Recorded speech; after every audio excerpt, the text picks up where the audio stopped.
الموجود في هذا الكلام أو المكتوب قد قيل الآن وسابقا، وفي كل لقاء يقال، فكأني سأردد ما قيل الآن، ولكن أرى أن لا أقرأ ما قد كتب هنا، ولكن أن أتحدث من قلبي أفضل.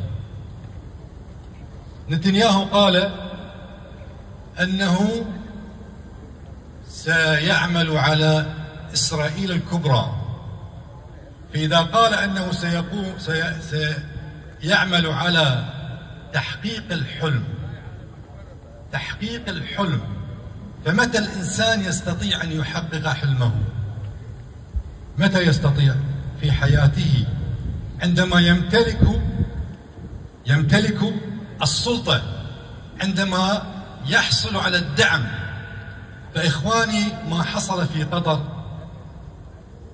هو الذي سيحصل عندنا كلنا. فالصهيونيون المجرمون لا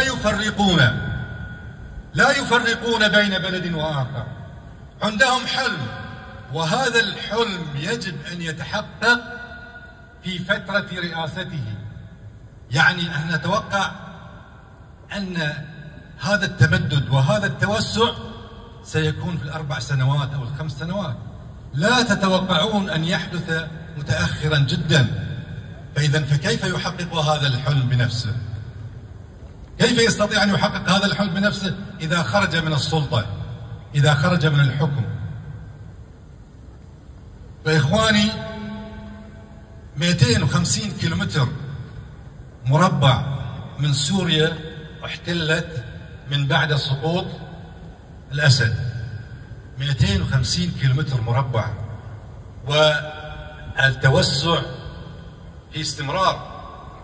وأيضا عندك لبنان يعني تقطع يعني جزئيا تؤخذ. فإخواني، لا أود أن أقرأ ما هو مكتوب هنا، يعني كله قد قرأ، ولكن يجب أن ننتبه إلى هذه النقطة المهمة، أننا نحن مستهدفون، كلنا مستهدفون.